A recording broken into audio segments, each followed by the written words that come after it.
cara, você já teve a sensação de que tá assistindo algo que você já viu antes? Não é exatamente a mesma coisa, mas algo estranhamente familiar? Um filme novo que parece o eco de algum outro, uma série que soa quase como uma lembrança, ou uma música inédita que desperta um sentimento de saudade e nostalgia. Nos últimos anos, a cultura pop parece ter entrado num loop curioso. Reboots, remakes, sequências infinitas.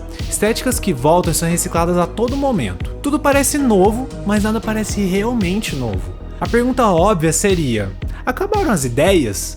Mas eu particularmente não acho que essa seja a pergunta certa. Porque o que a gente tá vendo não é só repetição, é conforto. Histórias que a gente já conhece com personagens que a gente já sabe como funcionam.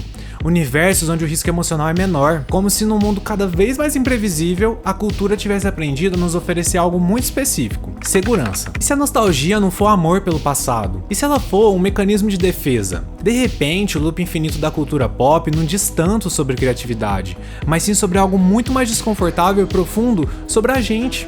Sobre como a gente lida com a incerteza, com o futuro e com a ideia de que amanhã não parece tão confiável quanto parecia no passado. Esse vídeo não é necessariamente sobre filmes, nem sobre séries, nem sobre música. É sobre um momento histórico em que o passado parece ter se tornado mais habitável do que o futuro. Só que isso não é totalmente novo. Toda geração sentiu e sente, em algum grau, essa mesma saudade, a tal da nostalgia. A diferença é que agora essa sensação parece mais intensa, mais constante e mais difícil de escapar. E eu fico me perguntando não se essa sensação existe, mas sim se ela sempre foi assim, ou se então algo no nosso tempo transformou esse sentimento em um looping. O passado é e sempre foi um refúgio, mas talvez nunca tenha sido tão fácil voltar para ele como é hoje.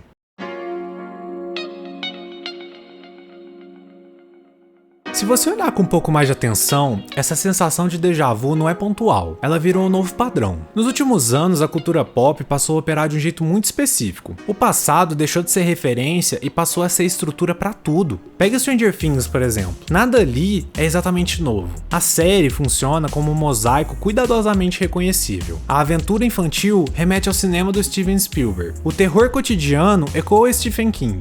E a trilha sonora pulsa como John Carpenter.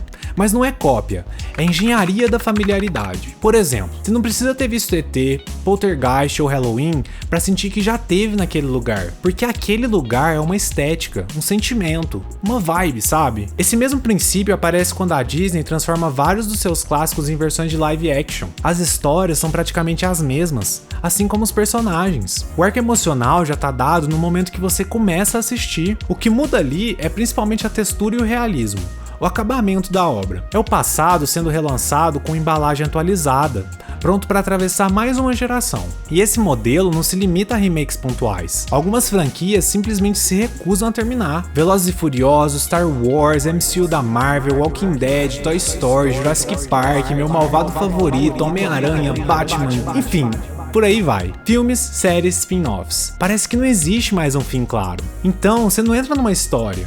Você entra num ecossistema que já existia antes de você chegar e que vai continuar existindo depois de você sair. Isso não se restringe a filmes e séries. Nos videogames, por exemplo, o movimento é o mesmo. Remakes de clássicos, reboots gráficos, jogos novos que escolhem parecer antigos.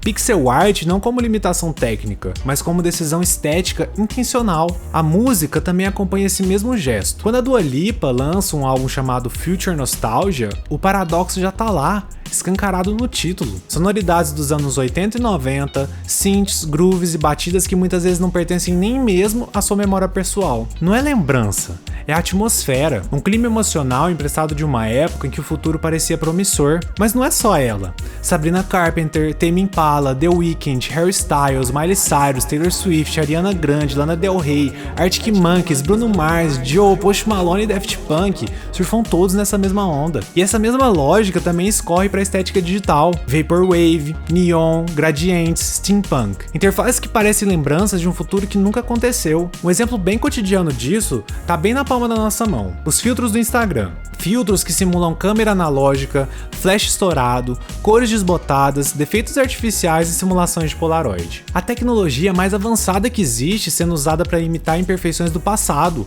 como se até as nossas memórias precisassem parecer antigas para serem percebidas como reais e autênticas. E o curioso é que isso tudo está acontecendo ao mesmo tempo, no cinema, na música, nos jogos, na moda e nas redes sociais.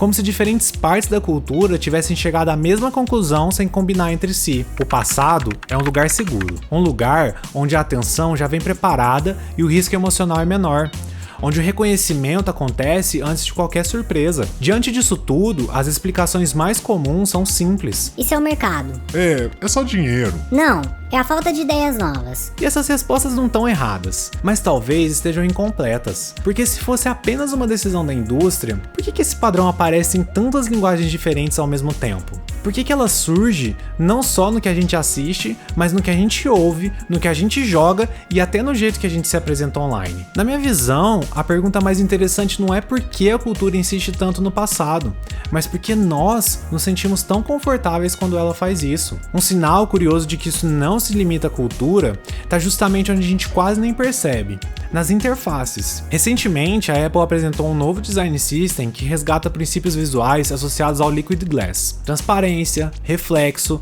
camadas e profundidade. Elementos que muita gente associou imediatamente à interface do passado, como o Windows Vista, lançado nos anos 2000. Durante anos, a gente apostou em iconografias planas, cores sólidas e interfaces quase abstratas, o chamado flat design. Mas agora esse minimalismo começa a dar sinais de esgotamento. A gente está abandonando superfícies puramente simbólicas e voltando a interfaces que simulam materialidade, peso e presença. Não porque a tecnologia tenha regredido, mas porque a familiaridade visual continua sendo uma das formas mais eficientes de gerar conforto através de ícones, gestos e metáforas visuais. Afinal, grande parte do design de produto funciona justamente assim, associando o novo a algo que o cérebro já conhece. E quando a gente começa a olhar por esse ângulo, fica difícil dizer onde termina a nostalgia cultural e onde começa a nostalgia cognitiva. O looping infinito da cultura pop não é um fenômeno isolado. Ele provavelmente está conectado a algo muito mais profundo sobre como a nossa mente lida com mudança, incerteza e o excesso de estímulos.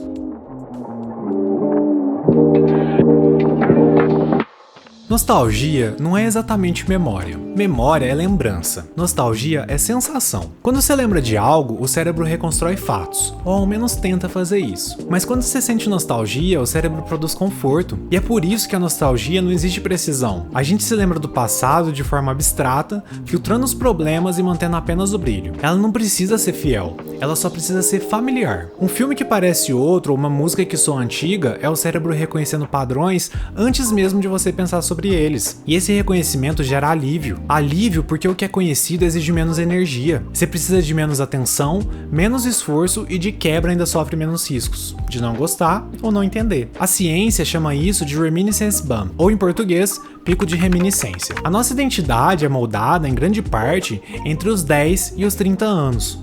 Por isso, as músicas, imagens e estéticas que consumimos nesse período não são apenas cultura, elas são o solo onde a nossa mente se sente segura. Quando o futuro parece incerto, o cérebro começa a procurar lugares onde ele não precisa decidir, e a nostalgia oferece exatamente isso. Um território emocional onde o final não assusta nem surpreende. Então o loop começa a fazer sentido. Reboots, sequências estéticas recicladas, não funcionam só porque são familiares.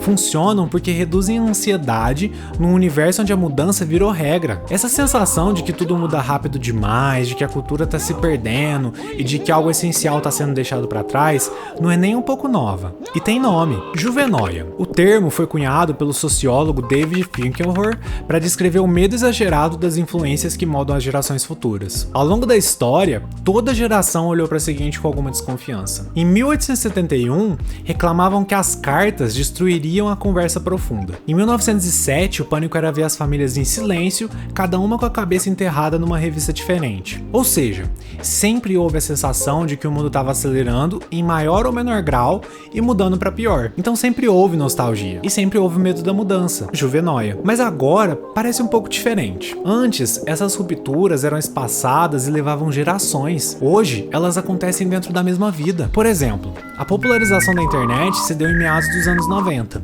Em 2007 surgiu o iPhone, o primeiro smartphone como a gente conhece hoje, e isso mudou completamente a forma da gente se relacionar uns com os outros e também com o mundo que a gente vive. E agora em 2022 surgiu a primeira versão do ChatGPT, que está mudando a forma como a gente trabalha e produz. Eu cresci através de todas essas evoluções culturais e tecnológicas, E de verdade não consigo nem imaginar o que mais o futuro reserva. E eu só tenho 30 e poucos anos, apesar de parecer um pouco menos, né?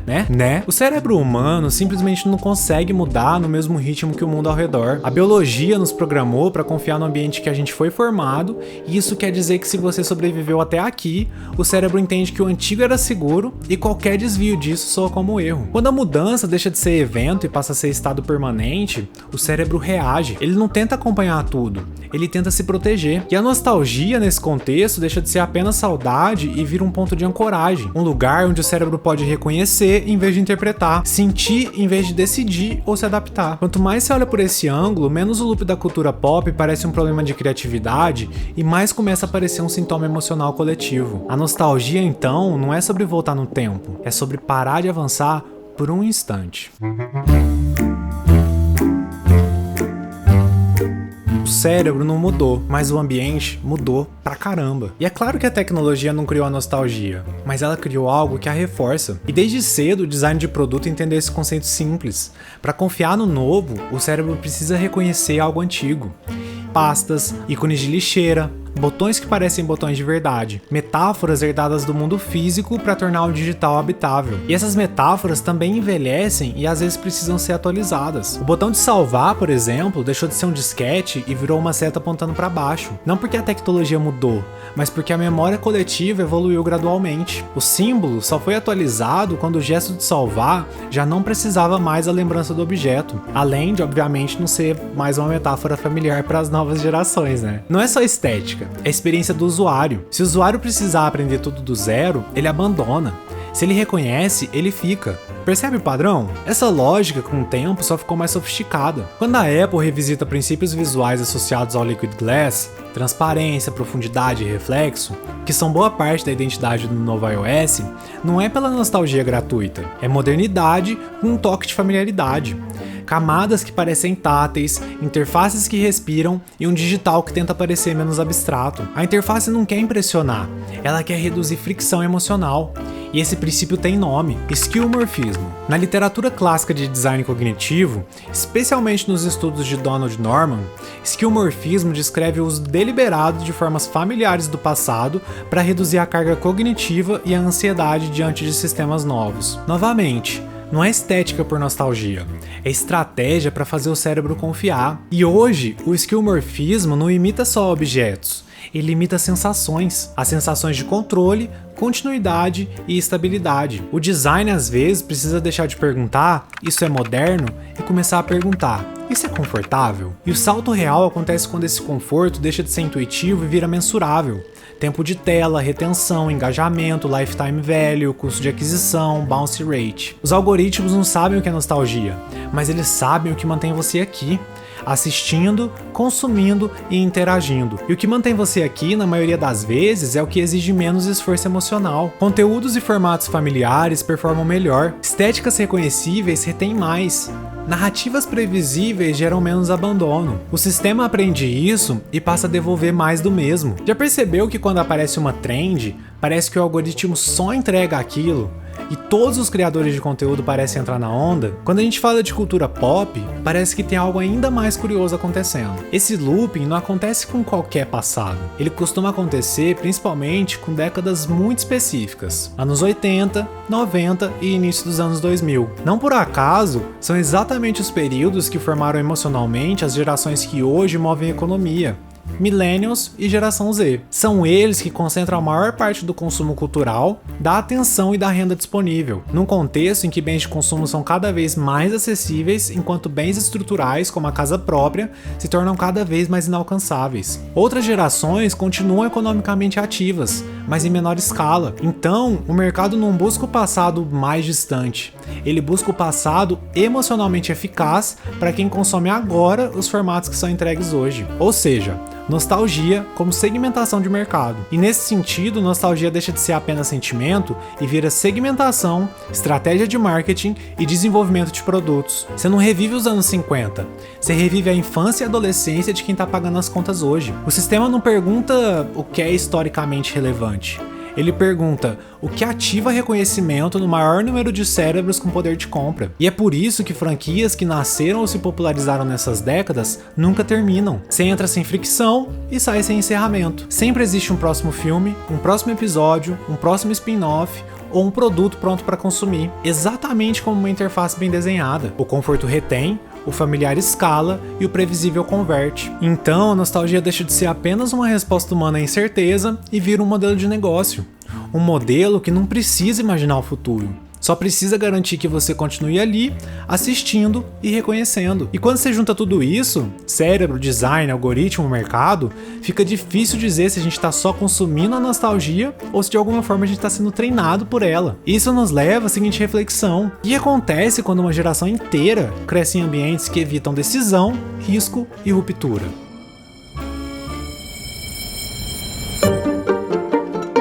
Durante a maior parte da história, crescer era algo inevitável. Não porque as pessoas fossem mais maduras, mas porque o mundo exigia isso. As responsabilidades chegavam cedo, as decisões não eram opcionais e o futuro não podia ser adiado indefinidamente. Hoje, esse caminho parece não ser tão claro. A neurociência aponta que áreas do cérebro ligadas à tomada de decisão, ao controle emocional e à projeção de futuro continuam se desenvolvendo até perto dos 30 anos. E isso sempre foi verdade biologicamente. O que mudou foi o ambiente ao redor desse cérebro. Pela primeira vez, é possível permanecer por muito tempo no estado intermediário. Nem criança, nem adulto. Um estado onde responsabilidades podem ser adiadas, identidades podem ser testadas e decisões definitivas podem ser evitadas. E a cultura não apenas permite isso, ela se organiza em torno disso. O que antes era uma transição virou um estado prolongado, não por imaturidade individual, mas por coerência ambiental, refletida, por exemplo, em como hoje muitos jovens permanecem na casa dos pais por mais tempo do que em gerações passadas. Estudos sobre arranjo de moradia mostram que jovens entre 25 e 34 anos estão saindo de casa mais tarde do que antes, e na geração Z, cerca de 1 em cada 3 ainda vive com os pais, muitas vezes por questões econômicas e de acessibilidade ao mercado de trabalho. Em parte da Europa, a média da idade de saída da casa dos pais é superior a 26 anos, um sinal de que a independência material está sendo adiada sistematicamente. Se tudo ao seu redor reduz fricção, suaviza impacto, evita encerramentos, por que avançar? Se o trabalho é instável, a moradia é distante e o futuro é nebuloso, por que assumir compromissos irreversíveis? Crescer passou a parecer um risco alto demais para um retorno incerto, e isso ajuda a explicar um outro fenômeno silencioso, a queda consistente no número de filhos. Ter filhos sempre foi, gostando ou não, um exercício radical de futuro. Você projeta e vislumbra um mundo que talvez nem vai ver a tempo. E aí, quando esse horizonte se torna opaco, o impulso de projetar o futuro diminui, não por egoísmo, mas por insegurança. O tempo deixa de ser pensado em gerações e passa a ser pensado em ciclos curtos, meses ou anos, ao invés de décadas. E nesse contexto, a nostalgia ganha outra função.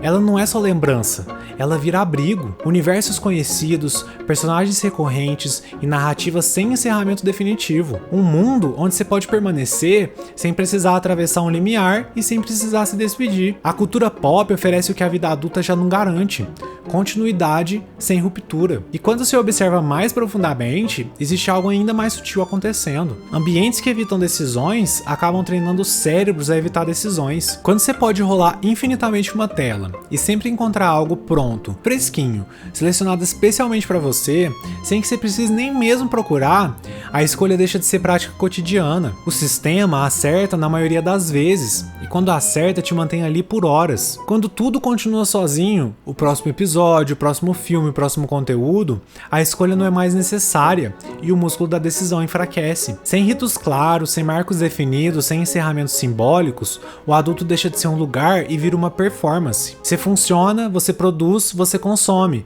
mas raramente sente que chegou em algum lugar. É possível ganhar dinheiro, trabalhar e ter responsabilidades, e ainda assim continuar emocionalmente suspenso. Uma cultura que evita finais alimenta indivíduos que evitam decisões. Indivíduos que evitam decisões respondem melhor a conteúdos previsíveis. Conteúdos previsíveis performam melhor nos sistemas, e os sistemas devolvem mais do mesmo, fazendo o loop acontecer indefinidamente. Não porque alguém planejou, mas porque tudo se encaixou. Assim como o seu like também pode se encaixar perfeitamente nesse vídeo se você estiver gostando.